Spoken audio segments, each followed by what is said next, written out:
Scott, we've been hearing about grand juries. I think people are anxiously anticipating indictments. Welcome back to the show. You've got a lot for us today. How you doing? I'm great. How are you, Jason? I'm very well. It's good to see you again. And, you've been going absolutely crazy on X with all kinds of new information about how Michael Flynn was really kind of at the epicenter of the entire Russiagate, Trump-Russia hoax investigation. He's kind of the linchpin in many ways. Isn't that correct? Yeah, the way I see him, just kind of in a nutshell, is he is very much connected to all the bad guys on the left, and yet he's kind of like the insurgent, their guy on the inside that was creating the red meat for the bad guys on the left and the media to go after Trump. Right. I mean, of course, because he was on trial. I mean, for really years during the first Trump administration, everybody sort of saw him as the canary in the coal mine. They're even referring to him as patient zero and stuff like that. People can get in-depth articles and watch all of our sponsor exclusive shows when they go to biggertruthmedia.com, read everything that you've been writing. You've got some new information that you've just put out only 2 hours ago. What are we going to be discussing today when we go to the sponsor exclusive segment in just about 30 minutes? Yeah, we're going to go into what I published on today is the one document that I really think needs to be declassified to give us a bigger picture of what really happened in Russiagate. There's so much talk about declassifying documents and these newly declassified documents being bombshells and proving treason and a conspiracy and all this. I'm not sure that there's any crime that's actually prosecutable, that, as we talked about last time, that from any of the documents that have been declassified.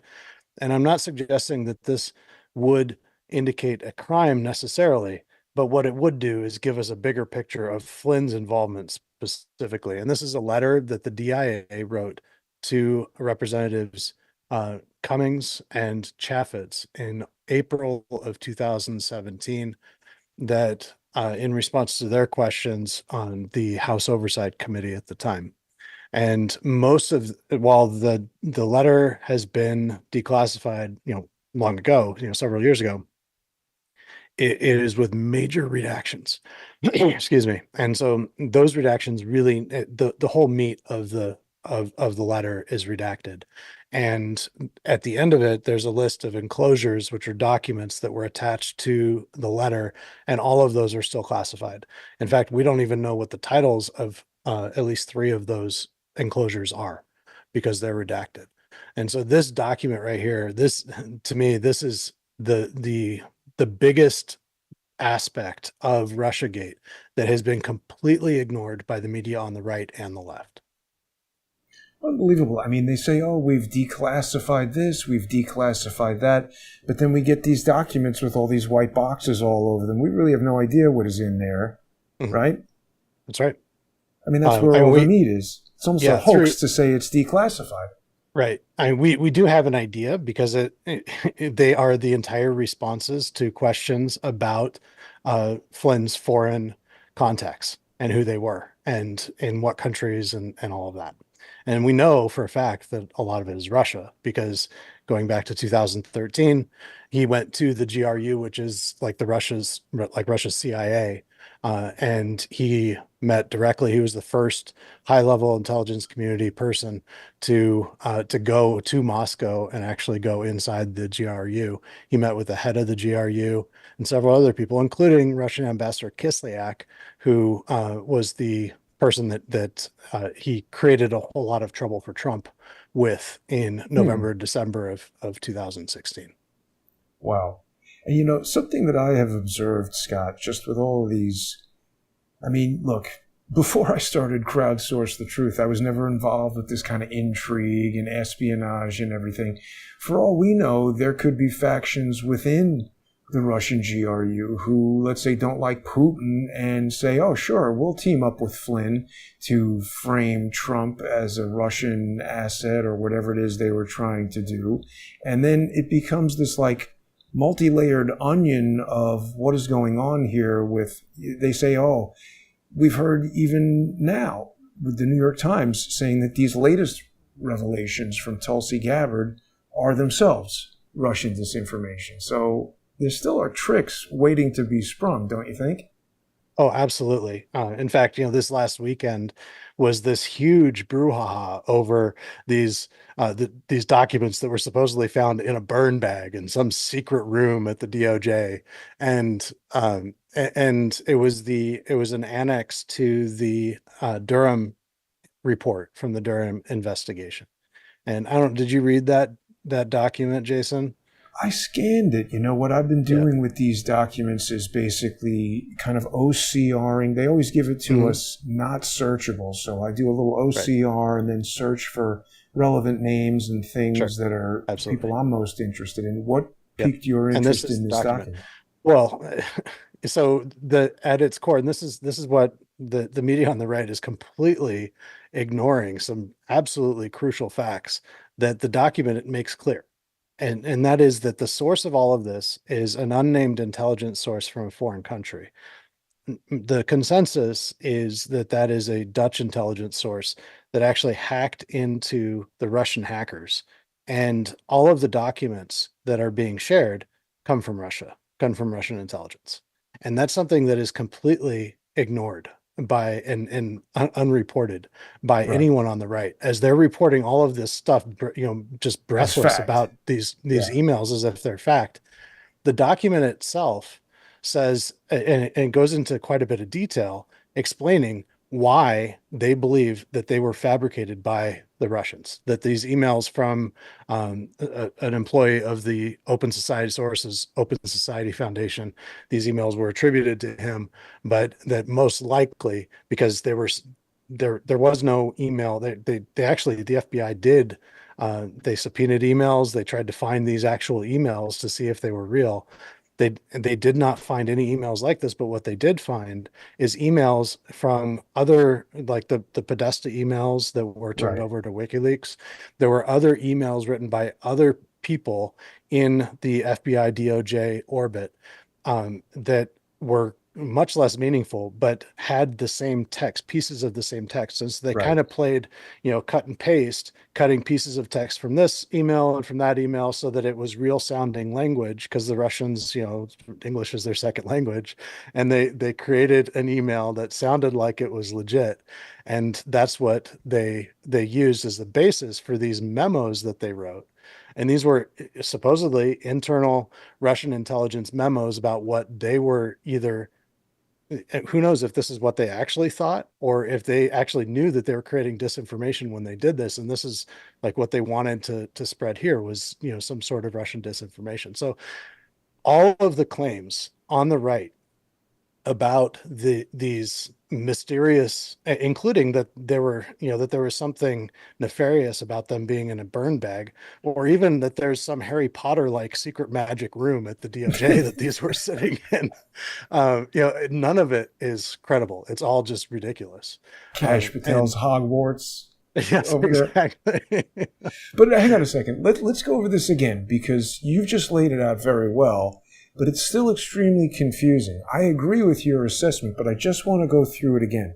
So what you're telling us is this declassified annex to the Durham report. This is Mhm. additional information that hadn't been released before, and Chuck Grassley just put this out. So this is what was found. So what's the sequence there? Cash Patel says, hey, we found this unburnt stuff in a burn bag, Right.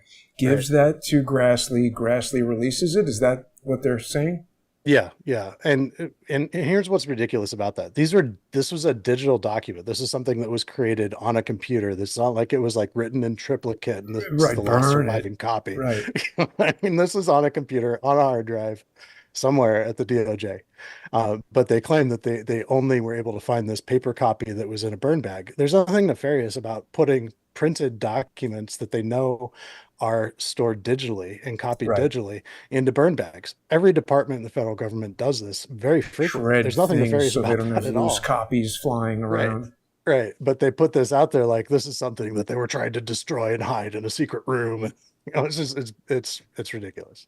Um, Well, that's so okay. So let's carry on because they've given us this mysterious kind of pay a lot of attention to this, sure. and they're saying that Open Society Foundation has done what? They created these emails, or They're saying that there were two people. It was Bernardo and uh I'm blanking on their names. It's been about a week since I read it, or it's been a few days. So Leonard Leonard Bernardo, Bernardo, yeah, and then there was and he's Julia, the somebody, yeah. So and that's Julianne Smith, who actually worked with Mike Morrell, who we'll talk about a little later. Um, but uh, the and she's credited in part with this whole plot by Hillary Clinton campaign to make to frame Trump as a Russian asset. And that's right? kind of what this whole thing is about. And the reality is that it's very credible that Hillary Clinton's team was involved and in communication with the FBI and the DOJ about this promoting this narrative that Trump is a Russian asset. And it's crooked. It's crooked that this happened. It's and I don't want to downplay that at all. This is definitely crooked. Is it a crime?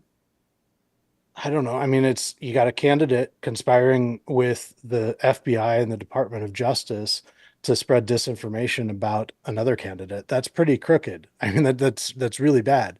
But is what is the crime? And that's something that we'll see as because what's been presented is not evidence sufficient to bring about indictments. And But but there's there are whistleblowers coming out and so there's a lot of information that we don't have yet.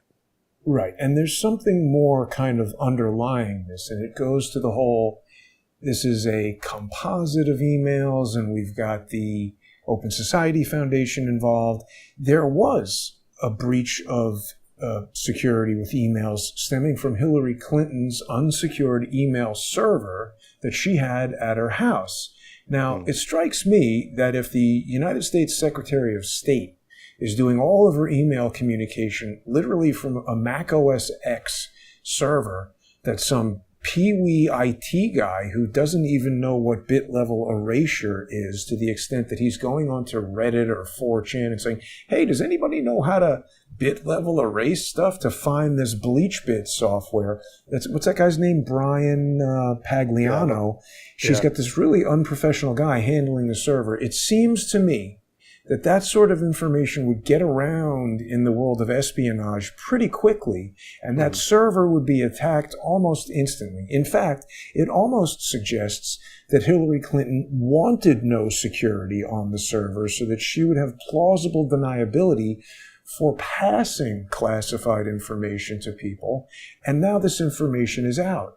And so all of this stuff about, oh, the Russians made composite emails from real emails, and there was a DNC hack, and there was a John Podesta hack, and WikiLeaks has it, and the Russians hacked it, or whatever. It seems like a big kind of smear job to make it very difficult for lay people and, frankly, any real investigators alike to actually understand what is going on. Don't you agree? Yep. Absolutely. And that's what these people, these you know kind of scumbag high level politicians, intelligence operatives, that's what they do is they build in plausible deniability into Right. everything that they do by creating conflicting stories, saying one thing, saying the opposite. And that's just what they do. And we see this from, Flynn and Roger Stone and all these people on the right, as well as, Hillary Clinton, Barack Obama, Brennan, Clapper, Comey, all these people. That's what they do. And so it makes it very difficult to prosecute them. But and it's not, this isn't a new thing. I mean, this is you look at like even Capone, he ended up being convicted of tax evasion instead of being a gangster and all the crimes that he was allegedly involved with as a gangster. And because they couldn't actually produce enough evidence to convict him, but they could convict him on tax evasion. Right. Yeah. And that was the origin of FICO and all, or not of Rico. RICO Yeah. and all of that to try to make that easier to prosecute something like that. But it's so hard. And that's the way that's what makes our judicial system great. And we talked about this last time too, is that it's designed to give deference to the accused.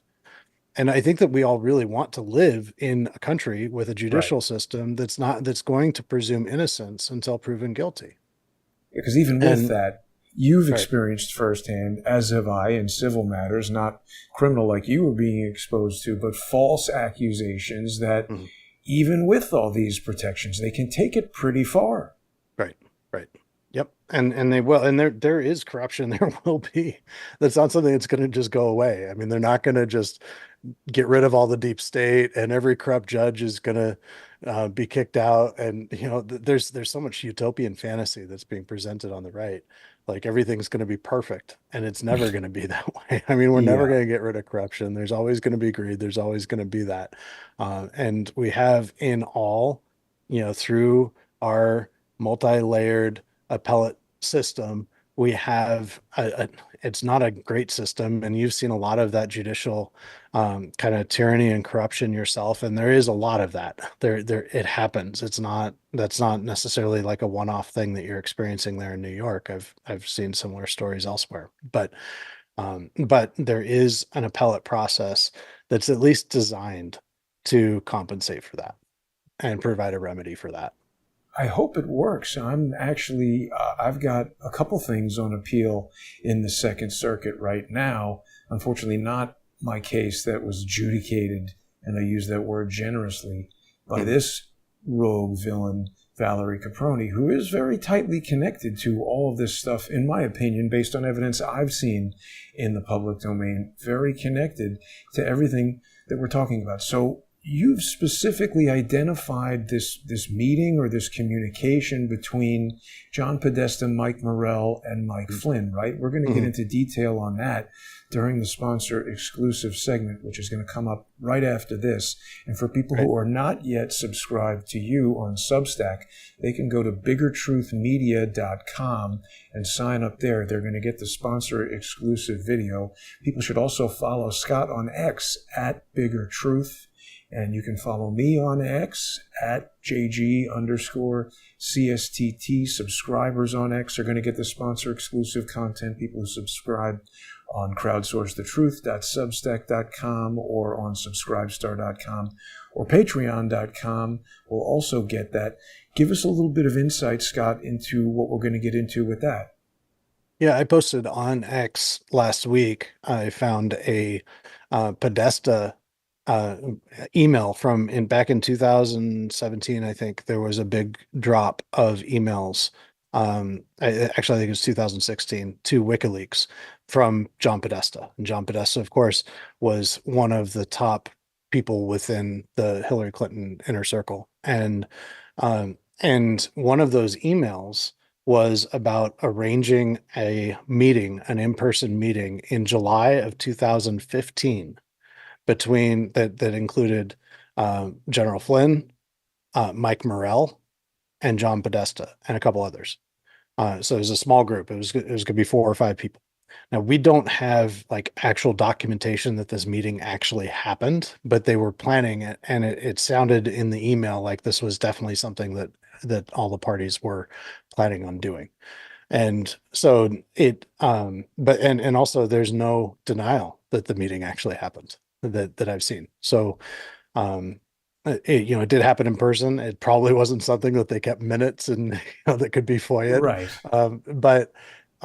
But the fact that that meeting happened just a few months before Flynn went to Moscow for this RT Gala meeting, which was really, and this is part of the argument that I want to make in our sponsor segment, is that that trip to Moscow was in my opinion the true predicate for the Russia investigation against Trump.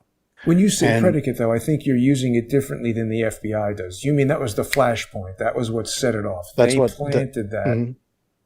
Their official narrative, that the predicate and what they published as the predicate Yeah, the was legal what predicate. right, which what they're saying is that it was Mifsud propositioning Right, Papadopoulos, right. pay me 10 grand or whatever it is for the Hillary Clinton emails from the Russian All right, hackers. so let me slow you down again because I agree with everything you're saying, but you know so much about this and it's flowing like a fire hose right now. So Yeah, sorry. the legal predicate that the FBI needs to present when James Comey goes to talk to Congress and all that, and they say, what was your predicate for opening this investigation? James Comey says, oh, this strange Maltese guy hanging out in London or something calls up, and no offense if George Papadopoulos ever sees this, but he's essentially a dope. He's like a young guy with no experience, knows nothing, and he's just like, ooh, having drinks and meeting hot blondes as he works for Trump's campaign for God knows why.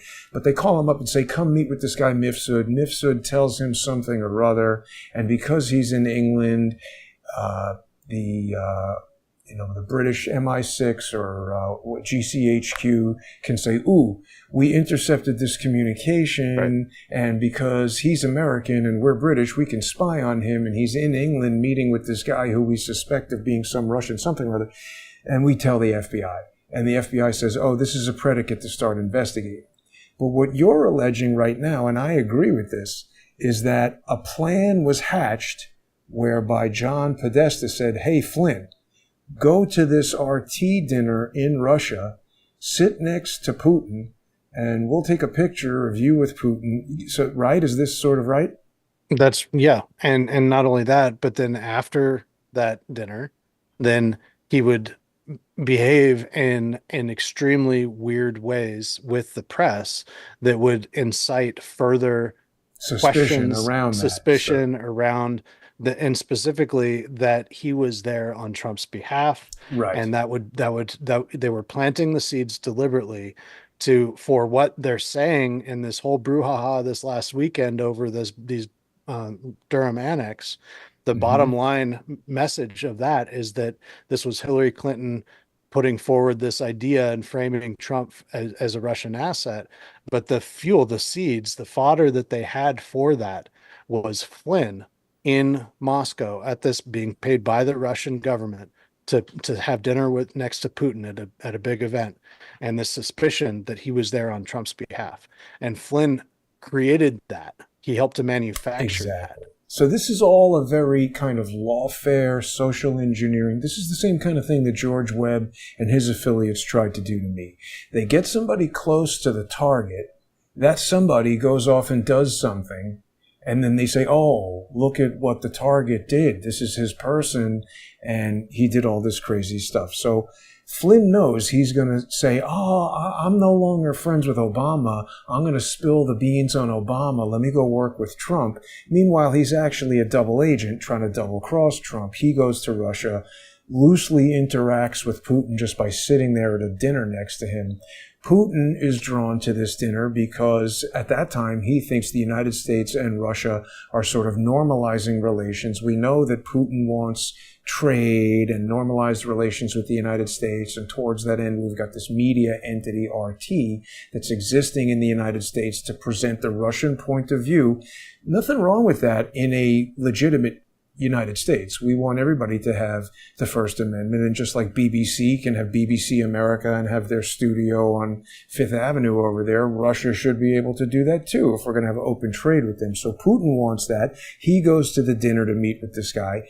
Then he starts doing all this crazy stuff. This is absolutely total lawfare, total social engineering practice. And, the other piece I just wanted to ask you about, Scott, because this occurs to me, that it is very probably a legitimate, like John Podesta did not want his emails leaking to WikiLeaks. He seems to have lost his phone. Somebody got it. He had very bad operational security. And so all of his legitimate emails got leaked to WikiLeaks, and they're thinking, holy crap, we have a huge problem. We need to create a lot of confusion around the veracity of any kind of leaked emails because of John Podesta. And it's possible maybe that this story about him losing the phone is false. Maybe they got all these John Podesta emails because if you have a Hillary Clinton email server with no security on it and you find a thread to John Podesta,